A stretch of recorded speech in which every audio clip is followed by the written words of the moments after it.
오늘 하나님께서 우리에게 주시는 말씀은 에베소서 4장 1절에서 6절까지 말씀입니다. 제가 봉독해 드리도록 하겠습니다. 4장 1절에서 6절까지입니다. 그러므로 주 안에서 갇힌 내가 너희를 권하노니 너희가 부르심을 받은 일에 합당하게 행하여 모든 겸손과 온유로 하고 오래 참음으로 사랑 가운데서 서로 용납하고 평안에 매는 줄로 성령이 하나 되게 하신 것을 힘써 지키라. 몸이 하나요 성령도 한 분이시니 이와 같이 너희가 부르심의 한 소망 안에서 부르심을 받았느니라. 주도 한 분이시요 믿음도 하나요 세례도 하나요 하나님도 한 분이시니 곧 만유의 아버지시라. 만유 위에 계시고 만유를 통일하시고 만유 가운데 계시도다. 아멘. 오늘 1절에서 6절 말씀 중에 2절 말씀 계속 이어갑니다. 오늘 2절 말씀 계속 이어갑니다. 우리가 그 오래 참음, 우리가 지난 시간 전하다가 멈췄는데요. 또 계속 이어갑니다. 우리가 지난 시간에 오래 참음 말씀을 전했습니다. 그래서 지난 시간까지는 이 오래 참음이라는 것이 세 가지 뜻이 있다고 그랬죠. 첫째 뜻은 뭡니까? 인내라는 뜻. 그야말로 오래 참음, 인내. 그리고 두 번째 뜻이 무엇이었죠? 변하지 않으며 불변성이에요. 인내는 변하지 않게 하는 성품이에요. 그걸 좀 다른 표현으로 하면 변질되지 않게 하는 성품이다. 그리고 세 번째가 무엇이냐면 세 번째가 무엇일까요? 이건 그러니까 관계성 속에 있는 거다. 관계성. 그래서 그게 뭐죠? 자기에게 해를 끼친 사람에게 복수하지 않는 마음. 관계성이란 말이에요. 그게 꼭 복수라는 의미는 아니더라도 인간관계 속에서 가장 부정적인 반응이 나올 수 있는 상황들 속에서 내가 최선의 것으로 상대방을 대하는 거예요. 그래서 이런 세 가지 의미들이 인내 속에 흘러갈 때 우리는 지난 시간에 주로 어떤 부분에 있어서 말씀을 많이 드렸어요. 그 개인적인 경건으로서의 또 그런 성품으로서의 인내. 그럼 그 인내가 왜 개인의 경건을 유지하고 가는데 필요한 것인가? 자라가게 하는데 필요한 것인가? 이유는 뭐였냐면 우리가 불완전하기 때문이라고 말씀드렸어요. 불완전한 우리가 불완전한 많은 죄와 험한 것들이 존재하는 세상을 살아간다는 것 자체가 인내가 없이는 살아갈 수가 없는 것이다. 그래서 이게 신앙 성품만이 아니라 하나님 안 믿는 사람들에게도 이 인내가 없이는 하루하루를 살아갈 수가 없는 것이라고 말씀드렸죠. 그러니 하나님을 믿는 자들에게 인내가 얼마나 더 소중한 성품인가. 참지 않는 자에게는 세상적으로나 영적으로나 어떤 결실도 맺혀지지 않아요. 왜냐? 우리 자신이 연약하고 우리 자신 속에 죄성이 있고 세상은 험하기 때문이에요. 우리는 늘 참고 인내하고 자기가 원하는 것을 선택해서 사는 게 아니라 원하지 않은 것을 직면하여 그것을 극복하고 살아가는 게 인생이란 말이죠. 그래서 싫은 것도 해야 하고 어려운 것도 참고 인내해야 인생을 살아가는 거예요. 그래서 우리가 자녀들에게 많은 것을 물려줄 수 있지만 참 무엇을 가르쳐야 합니까? 세상을 인내할 줄 아는 사람이 되어야 된다는 사실을 알려줘야 돼요. 다른 거 다 가졌어도 하기 싫은 거 할 줄 알고 어려워도 직면하고 가는 거 이거 가르치지 않으면 모든 것을 다 주어도 그 아이는 세상을 바르게 살아갈 수가 없어요. 소명이라는 것도 마찬가지입니다. 소명 자체가 뭐가 소명이죠? 자기 하고 싶은 일 하는 건 소명이 아니에요. 뭐 하는 게 소명이죠? 하나님이 하라고 한 일이 소명인 거예요. 근데 많은 사람들이 착각하고 살아가요. 자기 좋아서 하는 일을 나중에 자기 좋아서 하면서 사람들한테 자랑하고 다니죠. 내가 소명을 이루고 삽니다. 아니에요. 자기 좋아서 할 수도 있지만 하나님이 하라고 하신 일을 하는 게 소명이에요. 하나님이 하라고 하신 일이 내게 즐거울 수도 있어요. 그죠? 그럼 너무 좋아요. 근데 소명의 길을 가다 보면 반드시 하기 싫은 일을 해야 되는 것이 그 안에 많이 있어요. 그래서 소명은 제 하고 싶은 거 하는 거를 소명이라고 하지 않고 하나님이 원하는 일을 하는 게 소명이에요. 그래서 우리가 하나님의 뜻을 이루고 하나님과 동행하며 살아가는 경건의 삶 자체가 인내를 우리가 필요로 하는 그런 영역이면서도 오늘부터 또 지금 얘기해야 되는 부분들은 어떤 내용이냐면 개인의 경건을 넘어서 교회론적인 의미에서 인내는 너무 중요한 성품이라는 거예요. 그냥 내가 신앙생활 잘하는 것이 인내가 필요하다는 게 아니라 교회론으로 넘어가면 지금 사도 바울은 사실은 무슨 얘기하는 거예요? 무엇을 위해서 오래 참음이 필요하다고 얘기하고 있습니까? 교회를 이루기 위해서. 그래서 교회를 이루기 위해서 필요한 성품이 있다. 다시 말하면 많은 다양한 사람들이, 불완전한 사람들이, 각각의 너무나 다양한 색깔을 가진 사람들이 하나를 이루어야 되는 거잖아요. 왜냐하면 교회는 지난번에 말씀드렸듯이 개교회이든 보편교회이든 교회는 두 개가 아니라 몇이에요? 몸은 하나란 말이에요. 근데 그 몸을 이루는 그 우리들 자신 한 명 한 명이 다 불완전하고 또 다양하단 말이에요. 다양하고 불완전할 때 가장 어려운 게 무엇일까요? 하나를 이루는 거예요. 교회는 다양하면서도 불완전하면서도 하나를 이루어야 돼요. 그래서 뭐가 필요하다는 거죠? 앞에 걸 다 다시 얘기하면 모든 겸손과 온유와 그리고 거기에 뭐가 섞여져야 돼요? 비빔밥처럼 오래 참음이 우리의 가슴 속에 그런 것들이 어우러져 있어야 한다. 겸손하고 온유하고 그리고 오래 참는 그 인내가 그 왜 필요합니까? 라고 사도 바울은 철저히 오늘 본문대로 본문 말씀 그대로 하면 그 얘기잖아요.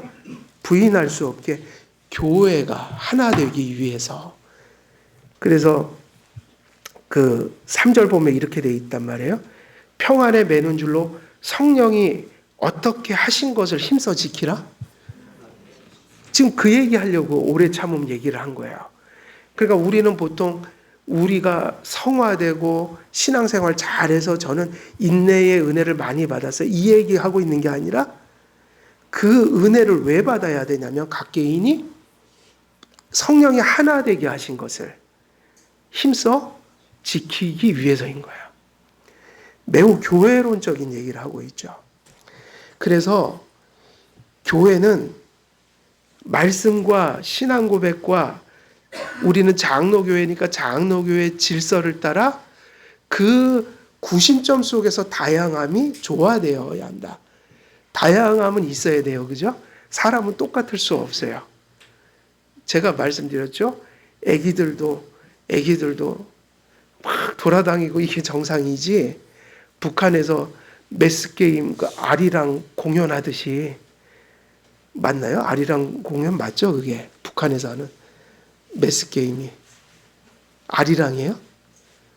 그죠? 그렇게 하면 그거 이상한 거예요. 원래 애들은요 가만히 못 있어요.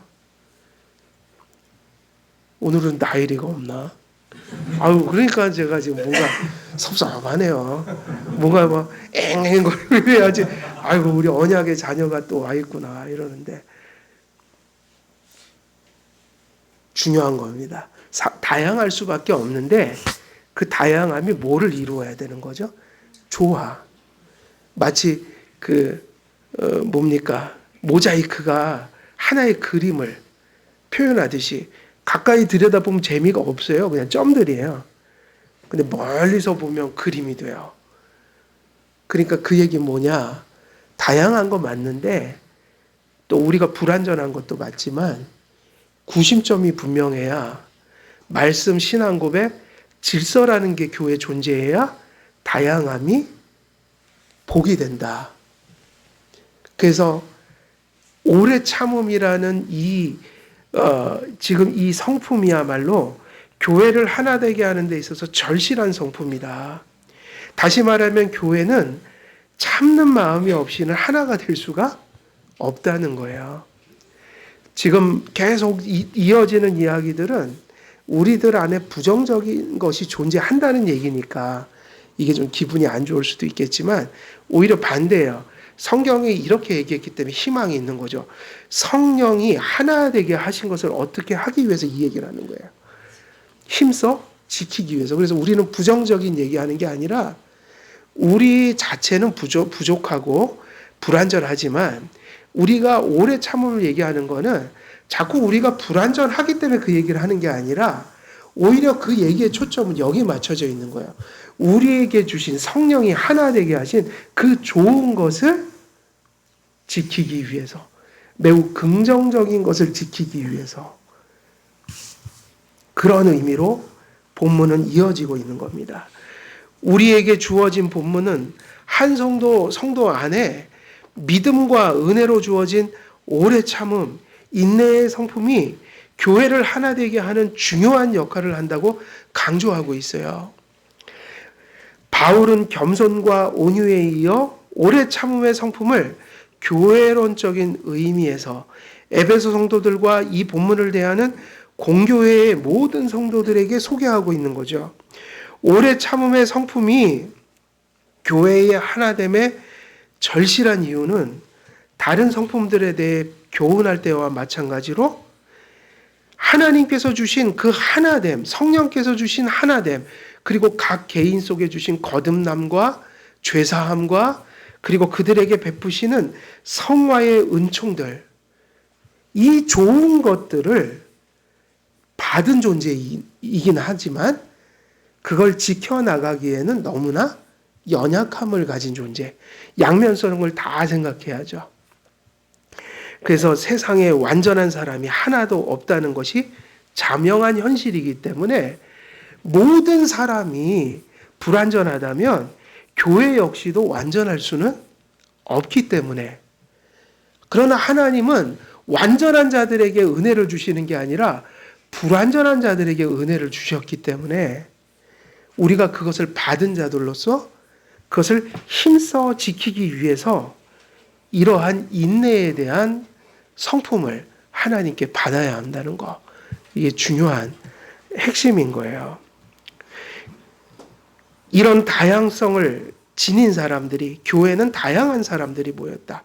그러나 더 중요한 부분이 있어요. 세상은요, 원래 다 따지고 자기들이 선택해서 가잖아요. 그죠? 그러니까 세상은 언제나 맞는 사람들끼리 같이 갈 확률이 높아요. 그래서 사회의 집단을 무슨 집단이라고 불러요? 이익 집단이라고 그러잖아요. 그래서 오히려 세상 삶은 편할 수도 있어요. 물론 자기가 힘들다고, 세상 사는 건 맨날 힘들다고 하지만 그건 조금 생각해 봐야 돼요. 왜냐하면 모든 거를 적어도 20살 넘어서는요, 자기가 선택한 길이에요. 직장도 불러서 가나요? 자기가 지원해서 가나요? 군대 딱 빼고는 나머지 의무적인 거, 이건 반드시 해야 합니다. 다른 사람들의 혜택을 우리가 보고 있기 때문에. 그죠? 왜냐하면 국민의 3대 의무는 다른 사람들도 하기 때문에 우리가 혜택을 받는 거니까 3개는 꼭 해야 돼요. 교육의 의무, 애들 교육시켜야 되고, 두 번째 납세, 우리가 세금 낸 거로 또 혜택 보니까 우리도 세금 내야 되죠. 요즘엔 종교인도 세금 받더라고요. 그래서 납세 의무, 그 다음에 세 번째, 우리는 분단 국가잖아요. 지금 다른 젊은이들이 뼈가 빠지게 가서 고생하고 있어서 우리가 지금 안전을 지키고 있으니 내가 또 군대 갈 때가 되면 군대 가야 돼요, 안 가야 돼요? 가야 돼요. 다른 아이들도 가니까. 그래서 우리가 안전을 지금 이 보장받고 지금 이 분단 국가에서 정상적으로 일하고 있지, 매일 사이렌 울려봐요. 아무것도 못합니다. 그러니까 다른 젊은이들이 가서 고생했으니까 내 차례가 돌아오면 나도 군대 가야지 맞는 거야. 그게 마땅한 거야. 예, 저는 우리 어머니 죽어가는 거 보고 갔었어요.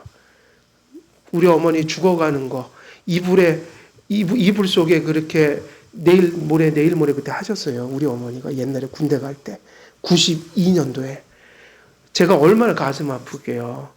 군대 가는 게 걱정이 된 게 어머니 누워 있는 거 보고 막 찢어져 갖고 갔다니까요. 그게 얼마나 도움이 됐는지 가서 몽둥이로 얻어 맞으면서도 기도하고 그냥 힘든 훈련하면서도 맨날 기도하니까 시간이 금방 가버렸어요. 맨날 기도했어요. 엄마 살려주세요. 엄마 살려주세요. 근데 어쩔 때 생각하면 어떤 사람들은 중요한 건 그거잖아요. 그거는 의무예요. 근데 나머지는요, 다 뭐예요? 그래서 20살 돼갖고 군대 갔다 올 때까지만, 그죠? 그리고 납세 내는 거 빼고는 다 자기 좋아서 자기 선택한 거예요. 그러면 부인도 내가 선택한 거고, 남편도 내가 선택한, 뭐 이렇게 불평이 많아요. 그냥 잘 사십시오. 직장도 누가 선택하신 거예요? 내가 선택한 거예요. 그냥 감사하면서 살아야 돼요. 그죠? 그런데 교회는요, 이익 집단도 아니고 내가 선택한 게 아니라 하나님이 선택해 버리는 바람에 부름을 받아갖고 오는 바람에 우리는 교회를 선택할 때 모든 걸 그걸 따지고 선택하지는 않아요. 교회는 어떻게 선택하냐면 그 교회가 말씀 바르게 전하는가, 신앙 고백을 바르게 하는가, 그리고 바른 질서 안에서 신앙생활을 하는가, 이 교회의 표지를 보고 여러분들이 선택해갖고 선택하고 나니까 저런 목사가 있고 저런 장로님이 계시고 저런 성도들이 여기 앉아 있어갖고 솔직히 말하면 교회는 그거 따지고 들어올 수가 없어요. 그래요, 안 그래요?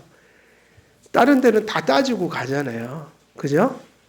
근데 교회는요, 그 본질을 따지고 들어와서 그 다음에 운명적으로 마치 가족들이 내가 선택 안 하고 이렇게 만난 것처럼 그 이런 사람 저런 사람이 형제 자매가 되어 버린 거예요.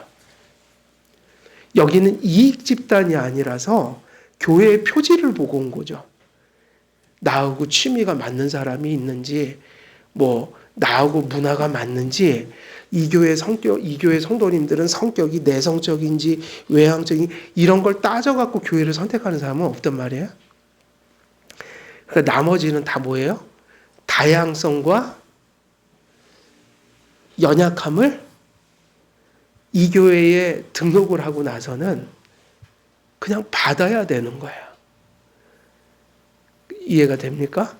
그래서 교회를 이익 집단처럼 선택하면 안 돼요. 세상적인 기준으로 뭐로 선택해요? 교회의 얼굴이 뭐죠? 표지요. 그게 건강한가? 그게 바르게 나타나고 있는가? 그리고 선택의 여지가 없어요. 교회에 들어오면 교회의 몸은 하나여서 누구는 형제고 누구는 자매가 되고 이럴 수가 없고 교회는 모두가 형제 자매로 살아야 돼요. 이해가 되시나요? 그래서 다양성과 개인적인 어떤 이익을 떠나서 유익을 떠나서 다양성과 그 연약함을 모하지 않으면 성령이 하나 되게 하신 것을 지킬 수 없다는 거예요. 인내하지 않으면. 이 말도 어폐가 있죠. 맨날 참으면서 살면 우리가 뭐 무슨 감옥에 들어왔나요? 그게 아니라 인내하고 겸손하고 온유함으로 서로를 대하다 보면 그때 이제 무슨 일이 벌어져요? 사랑으로 가게 된다 이 얘기예요. 서로를 용납하고 관계 맺고 사랑하게 된다. 다시 말하면 교회의 표지라는 그 구심점에 분명히 서서 우리가 이 성품들이 잘 서로에게 이렇게 대해질 때, 이 성품으로 서로를 대할 때 사실 아직 설교 안 했지만 뒤에 있는 사랑과 용납이 발생하게 된다는 거예요. 그러니까 사랑하려면 겸손해야 하고, 사랑하려면 온유해야 하고, 사랑하려면 많이 참아야 한다. 그 성품이 가진 중요성은 그것이 우리에게 무엇을 여는 거예요. 기회를. 서로 사랑할 수 있는 기회를 열게 만든다는 거예요. 그래서 지상의 최상의 상태가 완전의 상태가 아니기 때문에 이 말도 중요하죠. 지상의 상태는 최상의 상태가 될 수 없어요. 개인도 그렇게 안 되니까 교회도 안 되죠. 그러니까 이건 진리예요. 교회에서 최고로 정말 잘 믿는 교회가 있다. 그래서 요한계시록 7교회를 보면 칭찬받는 교회도 있고 뭐 하는 교회도 있어요? 책망받는 교회도 있죠. 그렇지만 거기서 칭찬받은 교회들도 절대로 최고의 교회는 아니었던 거예요. 그러니까 요한계시록을 하나님이 주신 거예요. 그 원래 누구 들으라고 한 소리예요? 처음에는. 지금은 우리 들으라고 하는 소리고, 원래는 소아시아의 7교회에 보낸 편지라고요. 종말론적인 싸움을 싸우고 있다, 너희가. 종말론적인 싸움. 그러니까 너희도 내 말을 청종 안 하면 허물어진다. 칭찬받는 교회도 책망받는 교회도 다 똑같아요. 본질은 불완전한 교회예요. 이 지상에서 최상의 상태가 최고의 상태는 아니라는 거. 그래서 모든 교회가 받아야 될 말씀이 뭐냐면 오래 참음이 없이 교회는 이루어질 수 있어요, 없어요? 없다는 거예요. 모두가 불완전하기 때문에 교회의 일치와 사랑이 변질될 가능성이 어느 교회나 있습니다. 그래서 한길교회는 그것이 관건이라고 봐요. 목사도 모두가 초심을 잃지 않아야 돼요. 한길교회는 변하지 않아야 합니다. 변하는 세상은 발전을 원해요. 항상 새 것을 원해요. 매년마다 또 성질 급한 사람들은 매달 목표가 바뀌어져요. 하나님 말씀은 변하지도 않고 땅에 떨어져 죽지도 않습니다. 항상 한길교회는 똑같아요. 뭐냐면 말씀대로, 신앙 고백대로, 질서대로, 그러나 그것을 어떻게 해요? 교만한 모습이 아니라 겸손한 모습으로 사랑 가운데 세워가자. 이거는 개척 첫날부터 제가 고민하면서 가졌던 마음이지만, 제가 언제까지 이 교회에서 심무할지는 모르지만 제가 심무가 끝나는 그날까지는 항상 우리 교회의 목표는 그거지 절대로 변하지 않으니, 변하는 것을 원하는 성도님들은 매우 괴로울 거예요. 맨날 그 애가 그 애고 저 목사가 없어질 때까지는 안 바뀐다. 근데 그게 맞죠? 어떻게 본질이 바뀔 수 있나요? 본질은 바뀔 수가 없습니다. 인내는 하나님께서 베풀어 주신 은혜를 어떻게 합니까? 지키도록 합니다. 그래서 성령이 하나 되게 하신 것을 힘써 어떻게 해라? 지키라. 그래서 인내라는 말 자체가 원어적으로 무슨 의미를 가졌어요? 불변성이에요. 변하면 안 됩니다. 불변성. 인내는 어떤 영역이냐면 하나님께 받아 힘써 지켜야 할 것, 변하지 말아야 될 것을 변하지 않게 하는 영역이에요. 그래서 인내라는 말 속에 무슨 의미가 담겨 있냐면 불변성. 인내해야 변하지 않을 수 있습니다. 지상에서 최고의 상태가 완전한 상태가 아니다. 그러므로 모든 교회 안에는 성도 한 사람 한 사람, 모든 사람에게 허물이 있고 때로는 부조리가 있고 그리고 다양성이 있습니다. 이것들을 용납하며 사랑하며 살아가야 되는 것이 교회이기에 항상 사랑을 얘기하기 전에 무엇이 먼저 존재해요? 인내가 존재하죠. 인내하게 되면 뭐 할 수 있게 된다고 봐야 돼요? 사랑을 할 수 있는 거죠. 여기서 사랑은 그래서 어떤 사랑이냐면 세속적인 사랑이 아니에요. 감정적인 사랑이 아니에요. 오늘날 많은 사람들이 추구하는 사랑이 어떤 사랑일까요? 이런 사랑이에요. 감정적인 사랑.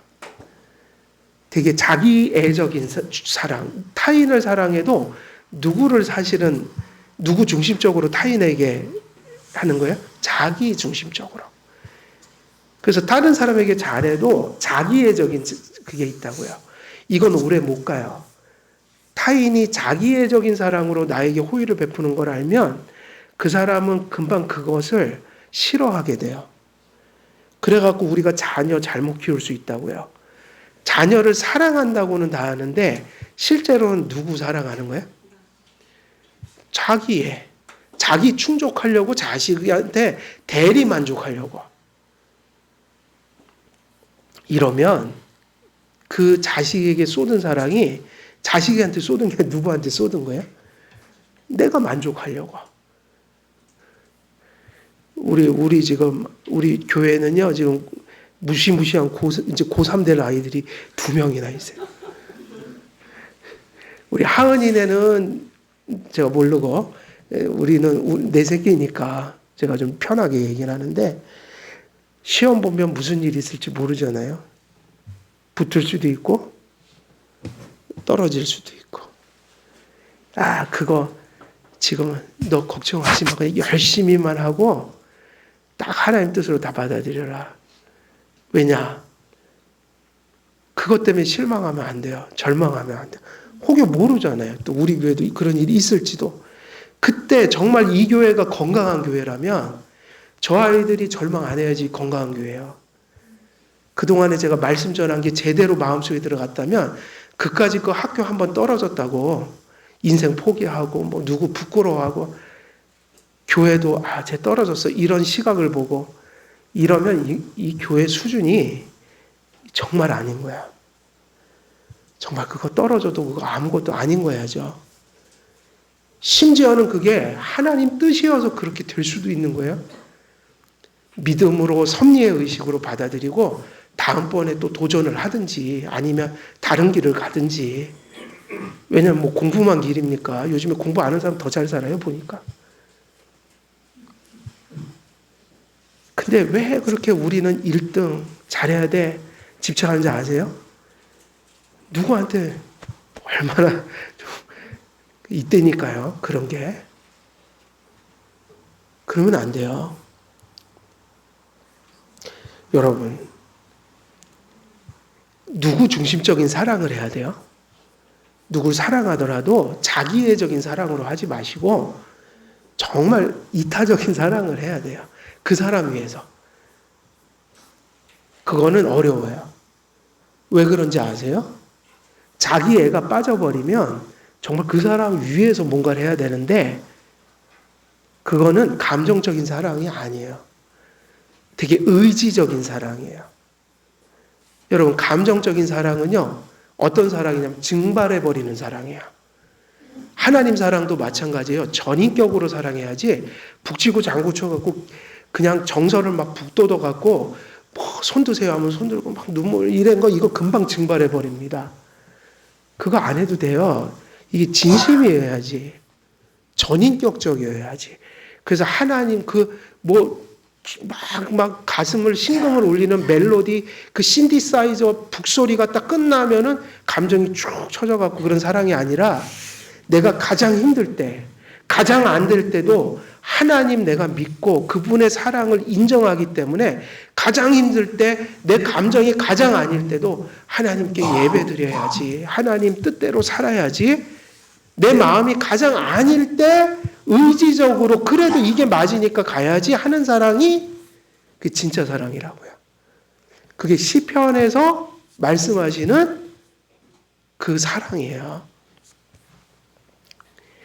그래서 이 세상에서 가장 친밀한 부부, 가장 친밀한 부모와 자녀 관계, 이런 관계 속에도 그런 관계가 존재한다면 이 세상에 그런 가장 좋은 가족의 그러한 상태도 최고의 상태는 없어요. 그래서 우리가 부러워할 때, 야, 저 부부 참 금실 좋다. 저 가정은 참 부모 자식 간에 너무 아름다워. 근데 그거는 잘못하면 속는 것일 수 있단 말이에요. 꼭 TV에서 그런 거 막 부부 금실 자랑하던 사람 금방 이혼해 버리던데. 그게 TV용. 그게 맞아요. 그런 거 없다고 하는 게 위험한 거예요. 원래는요, 지지고 볶고 사는 게 가족이에요. 문제가 없다고 하면 제가 볼 땐 거 포장해요. 성경이 그럴 수 없다는데 어떻게 그런 가정이 있을 수 있을까?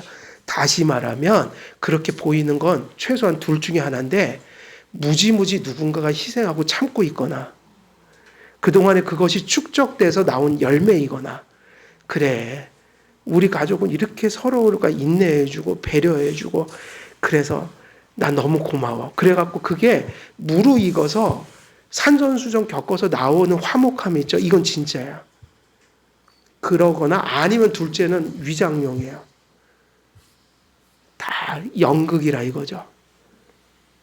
실제로는 인내가 없이 자식을 키울 수가 없고, 인내가 없이 부모님을 공경할 수도 없고, 그런 거예요. 그래서 인내는 정말 모든 두 사람 이상이 모인 곳에서는 언제나 절실한 성품인 거예요. 성도로서 서로 교제하고 사랑하고 연합하는 것은 사사로운 인간적인 친밀함을 넘어 동일한 하나님의 말씀을 믿고 동일한 신앙 고백을 올리며 동일한 하나님을 모셨다는 이유 속에서 나오는 사랑이에요. 아까도 말씀드렸죠? 교회는 선택이 아니에요. 우리 옆에 있는 형제자매는. 그래서 교회 생활 속에서도 이런 건 있어요. 더 친밀하고 덜 친밀한 거는 이건 어쩔 수가 없는 거예요. 그거는 누구나 다 있을 수 있는 거예요. 그런데 그래서 그 친밀함을 넘어선 뭐가 있어야 되는 거예요? 사랑이. 왜냐하면 우리가 인간적으로 친밀한 것은 모두가 친밀할 수 없어요. 맞아요? 틀려요? 누구는 더 친밀해질 수 있고 어떤 분은 잘 친밀해지지 않아요. 교회는. 사람도 많고 모두가 다 똑같은 친밀함으로 살 수가 없다고요. 누구나. 그러니까 더 친밀한 사람이 있고 조금 덜 친밀한 사람이 있어서 그런 관계들이 형성되죠. 그러나 교회로 모였을 때 공적인 의미에서는 그 사랑을 어떻게 해야 될까요? 넘어서야지 형제 자매의 연합체를 이룰 수 있는 거야. 왜냐? 친밀함과 덜 친밀함은 프라이빗한 관계 속에서 나누는 거고요. 교회로 모여서 예배하고 교제한다는 의미는 공적인 의미에서 교회가 사랑을 나눈다는 의미일 때 그 안에는 더 친밀한 사람이 있고 덜 친밀한 사람이 있겠어요? 없겠어요? 있죠? 그래서 어떻게 해야 되냐면 나머지 분들은 이렇게 사랑하는 거죠. 의지로 사랑해야 되죠. 친밀한 분들은 그냥 자동으로 친밀하게 지낼 수 있어요. 그러나 덜 친밀해진 분들은 의지가 발동되어야지 되는 거예요. 그래서 교회의 궁극적인 모습은 이렇게 돼야 돼요. 친밀함도 있을 수 있고 덜 친밀함도 있을 수 있지만 말씀과 같은 신앙 고백을 하고 같은 교회 질서 안에서 교제한다고 할 때 그 안에서, 그 구심점 안에서 그 교회의 울타리 안에 들어온 모든 사람들을 무엇으로 사랑하는 마음이 있어야 돼요? 의지죠. 그건 정이 아니라 의지예요. 어떤 의지냐면 같은 하나님 모셨고 한길교회에서 같은 신앙 고백을 하니까 저분들을 사랑해야 돼. 그래서 프라이빗한 면에서는 그런 사랑이 아니라 교회 질서와 교회의 공동의 예배와 그런 것 안에서 교제 속에서 서로에게 관심과 의무를 하는, 그래서 그 사랑은 정으로 되는 게 아니고 친밀함으로 되는 게 아니라 뭐로 되는 거예요? 의지로 해야 되는 거니까 생각하면서 사랑하는 거예요. 그래서 교회에서 그 궁극적인 공교회의 성도의 교제나 교통은 그걸 의미하는 거예요. 그러니까 이 사실을 기억하셔야 돼요. 프라이빗하게 사교권은 같은 교회를 다녀도 밖에 있는 분이 있을 수 있다 없다? 있을 수밖에 없죠. 그러나 공적인 의미에서의 교통은 제외될 수 있는 사람이 있다 없다? 한 사람도 없는 거예요. 그래서 성도들은요, 모든 분들이 교회에 대한 사랑, 권리, 그리고 모두 있어야 돼요. 그것만 있는 게 아니라 교회에 대한 책임감과 의무감도 가져야 돼요. 그래서 성도는 적어도 한길교회에 들어온 성도님들은요, 우리가 뭐 해야 될 대상이 되는 거죠? 사랑이요. 감정이 아니라 의지적인 사랑이죠. 이건 신앙에서 나온 거예요. 한 성령을 모셨다는 이유 때문에 사랑하는 사랑이에요. 그래서 성도의 교통이라는 것은 원래 본연의 의미가 무슨 의미라고 그때 저희는 많이 가르쳤어요. 이거를 하이델베르그 할 때도 얘기했고 웨스트민스터 소요리 문답할 때도 얘기를 했는데, 어떤 사랑이에요? 이 교통이라는 것은 성도의 교제, 사도신경에 나오는 성도의 교통, 이거는 하나님, 그러니까 신앙의 본질 가치를 함께 공유했다는 의미예요. 예를 들면 말씀, 하나님, 성령, 같은 신앙 고백, 같은 성찬에 참여하는 거, 동일한 하나의 세례를 모두가 동일하게 그리스도 안에서 받았다는 거, 삼위일체 하나님 안에서. 이런 것들이 뭐죠? 교통이에요. 그걸 소유한 것 자체가 뭐죠? 교통이어서 교회에서 최고의 교제는요, 사적인 교제가 아니라 예배예요. 예배.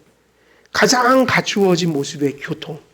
한 자리에 한 곳에 모여 같은 말씀과 은혜를 동일하게 받고 있으므로 뭐가 되고 있는 거예요? 지금 예배를 통해 일치하고 있는 거예요. 그러니까 교회에서 가장 큰 교통은 뭐예요? 예배예요. 그리고 교회에서 모든 일들을 같이 하는 거, 교제죠. 그것은 무슨 사랑으로 하냐면 증발돼 버리고 마는 감정적 사랑이 아니라 무슨 사랑이에요? 의지적 사랑이죠. 그냥 이악 물고 하는 사랑이 아니라 근거에서 하는 사랑. 무슨 근거죠? 하나님을 동일하게 모셨다라는 그 지식에서 나오는, 확신에서 오는, 근거에서 오는 의지예요. 의지. 그래서 우리는 무엇 때문이 아니라 한 하나님, 한 성령을 함께 모셨다는 이유로 사랑해야 합니다. 사도 바울이 본문에서 교훈하는 성도의 성품으로 오래 참음은 지금까지 이야기한 의미보다 더 강렬한 의미로 표현하고 있어요. 가장 부정적인 상태까지도 내다보고 있는 거예요. 그게 뭐냐면 서로 누군가 누구에게 해를 끼칠 수 있는 상황. 내가 누군가에게 뭐를 받은 거예요? 해를. 그때 무엇이 발동해야 될까요? 복수하는 거? 그러면 이제 비성경적으로 가는 거죠. 누군가 나에게 해를 입혔을 때 그것을 복수하지 않는 마음으로 가는 거. 거기서 가장 최악의 상태에서, 가장 최악의 상태죠. 거기서 교회가 하나님을 지킬 수 있게 되는 게 어떤 성품이냐면 인내의 마지막 의미예요. 잘못을 갚는데 더딘 거. 원수 갚는 거에 빠른 게 아니라 더딘 거. 그것을 인내해 가는 거. 그래서 가장 최악의 상태에서 관계를 다시 어떻게 하는 거예요? 회복시켜 가려고 하는 거. 그러나 이게 범죄적인 거라면 오해하지 마세요. 이게 범죄적인 거라면 범죄를 그냥 내버려 두는 게 맞아요, 틀려요? 개인적인 것은, 그러니까 예수님의 그 말씀이 기가 막혀요. 그 마태복음에 나오는 말씀이 그 치리에 대한 말씀이 마태복음에 나오잖아요. 근데 그 말씀 앞에 무슨 말씀이 나오던가요? 70번씩 7번인가요? 7번이라도 형제를 용서하라고 그러죠. 그리고 바로 뒤에 무슨 말 나오는지 아세요? 권징하라고 돼 있다고요. 회개 안 하면 쫓아내라. 그러니까 우리가 이거를 혼동하면 안 돼요. 공적으로 드러난 죄는 항상 뭐를 해야지 맞아요? 치리. 그러나 개인적인 것은 항상 뭐를 해야 되는 거죠? 용서. 사적으로는 용서해야 되고 공적으로는 치리해야 돼요. 그러나 공적으로 치리하는 것도 목적이 어디에 있는 거죠? 목적이 한 사람이 회개하고 돌아오라는 사랑이란 말이에요. 근데 본인이 회개를 안 하면 회개할 때까지는 어쩔 수 없는 거죠. 믿지 않는 사람처럼 취급을 해야 교회에 그 더러움이 안 들어온단 말이에요. 그래서 치리하지 말란 말이 아니라 치리는 미움이 아니고 사적인 용서하지 않음이 아니에요. 치리는 공적인 제도라고요. 그러나 치리의 목적도 개인들의 마음은 항상 70번이라도 7번씩 어떻게 해야지 맞아요? 용서해야 돼. 그게 조화돼야 돼요. 그런 의미에서 보면 교회 안에서 그게 치리든 뭐 개인적인 용서든 말할 수 없는 어떤 과정들이 존재하는 거죠. 인내의 과정이죠. 교회나 개인에게 해가 되는 일이 벌어졌을 때 교회가 그걸 권징해서 해결하든 또 수없이 그들을 용서해 주는 과정들을 거쳐서 회복하든 교회에서 그런 문제들이 항상 엄청난 인내의 시간들과 인고의 과정들을 거쳐서 이루어질 때 잘못된 것을 건강하게 바꿀 수 있고 잘못된 것이 건강하게 해결될 수 있다. 그러니까 비록 교회에서 최악의 순간은 이제 여기에 달린 거죠. 잘못을 하고 해를 저지른 사람이 먼저 뭐를 해야지 마땅한 거예요? 회개하고 사람에게 잘못했으면 그 사람에게 가서 용서를 구해야 되는 거예요. 그게 푸는 건데 본인이 그거를 버리지 않고 고치지 않고 그거를 회개하지 않고 또 가서 사과하지 않는다면 문제가 보통 해결될까요? 안 될까요?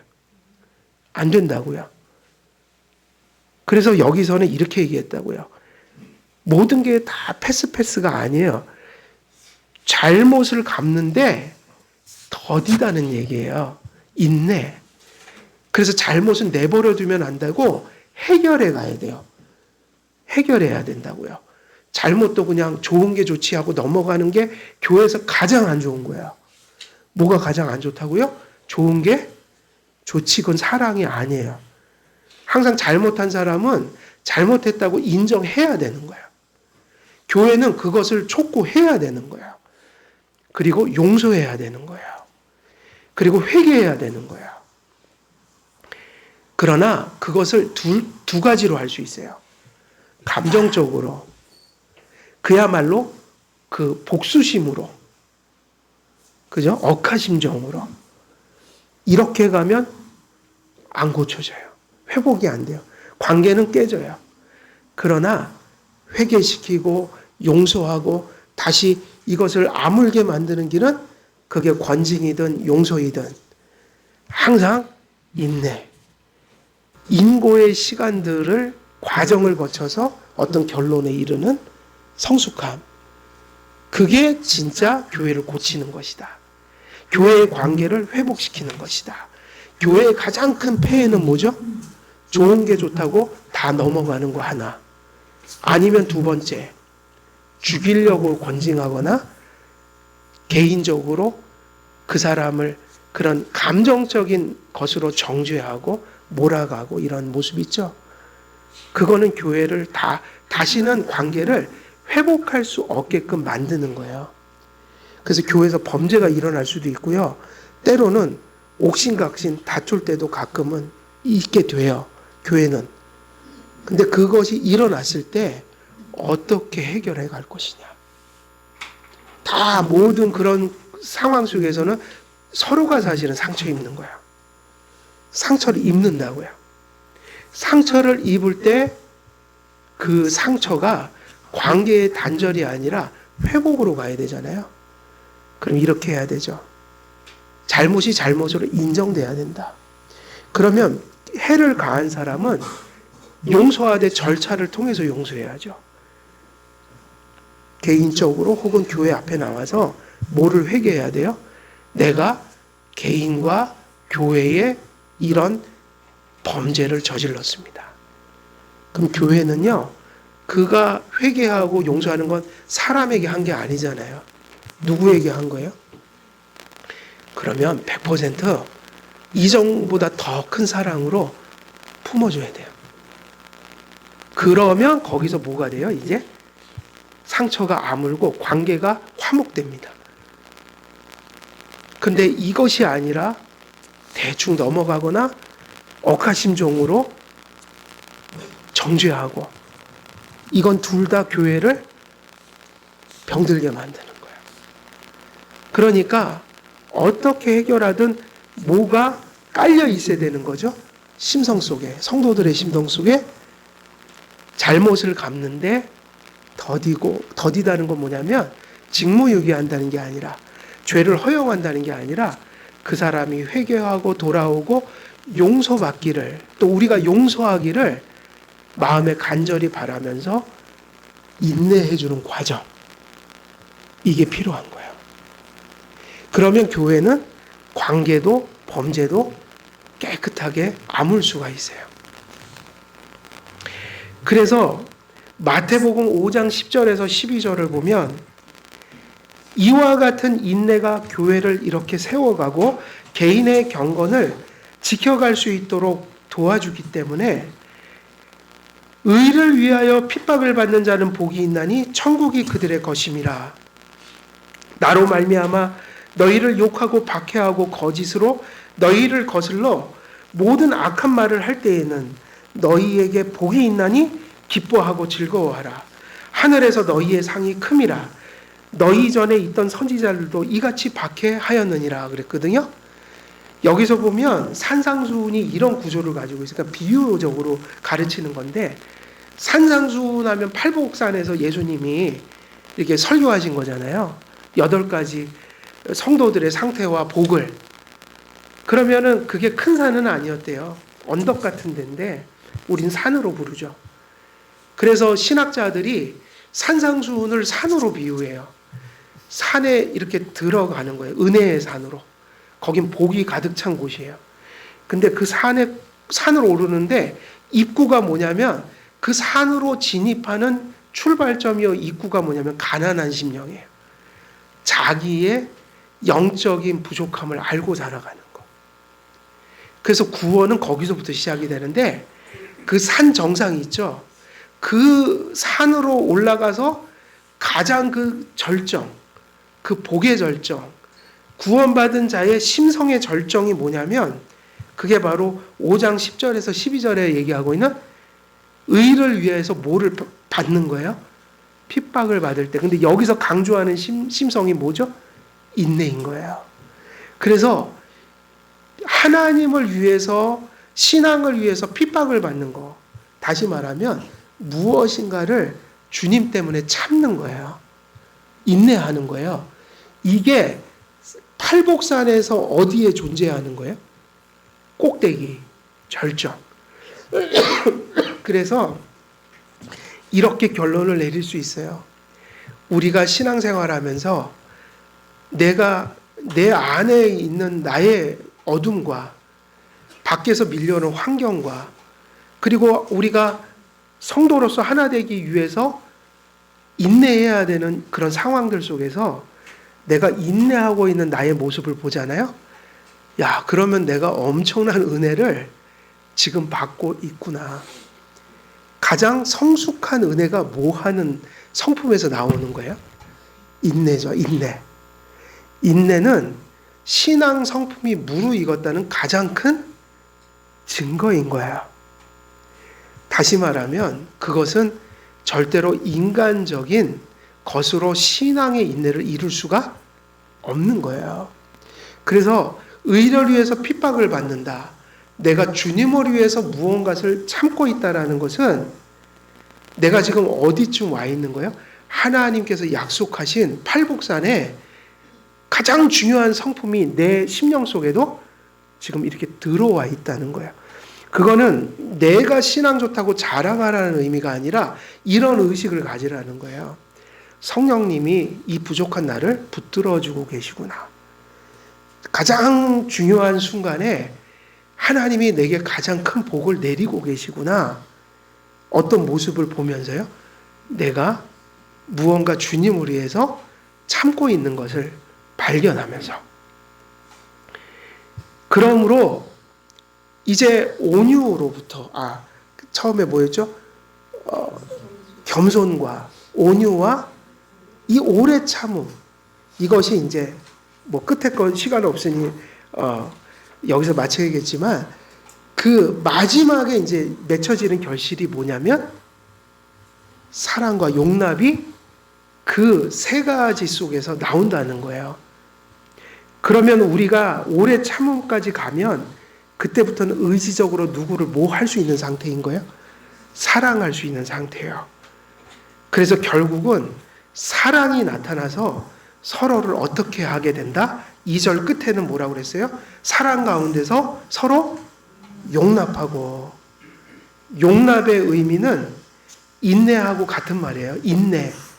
근데 조금 더 많은 의미가 들어있어요. 용서한다. 그리고 서로가 서로를 지탱한다는 뜻이 들어있어요. 용납한다는 것은 인내해서 용서함으로 서로를 받아들임으로 결론적인 것, 이 모습이에요. 서로를 어떻게 한다? 지탱하면서 살아가는 상태가 된다. 그럼 그 얘기가 되게 아름다운 모습인데요. 우리가 또 잊어버렸네요. 겸손하고 온유하고 오래 참으면 사랑으로 서로를 어떻게 하게 된다?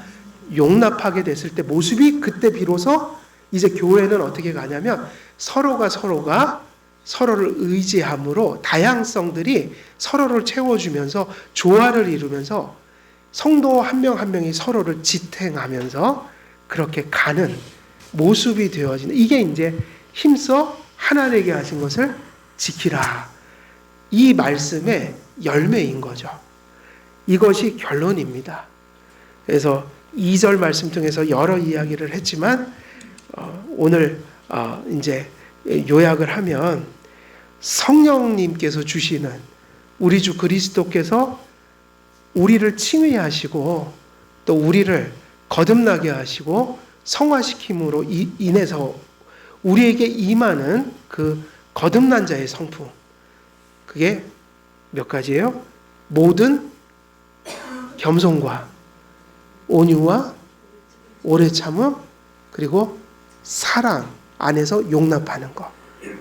이러한 은혜들이 여러분 심령 속에 가득해서 우리 한길교회가 다양함 속에서도 연약함 속에서도 사랑하며 용납함으로 서로가 서로를 지탱하여 아름다운 그러한 연합 속에서 그리스도의 몸을 이루어가는 그런 큰 은혜 우리 모두에게 임하기를 우리 주 예수 그리스도의 이름으로 간절히 축원드립니다.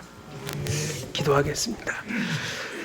은혜로우신 아버지 하나님, 오늘도 전한 말씀 속에서 사도 바울의 입술을 통해 또 글을 통해 하나님께서 명령하신 또 약속하신 그 성품들 우리의 심령 속에 임하여 주시기를 간절히 소원합니다. 그 귀한 성품들이 우리의 심령에 가득하여 부족하고 다양한 모습으로 저희들이 한 가족을 이루었는데 한길교회가 하나 되어 서로를 지탱하며 머리 대신 그리스도를 온전히 섬기고 또 세상의 빛과 소금처럼 하나님의 몸을 드러내는 그런 교회 될 수 있도록 하나님 역사해 주시기를 간절히 소원하오며 우리 주 예수 그리스도의 이름으로 기도드리옵나이다. 아멘.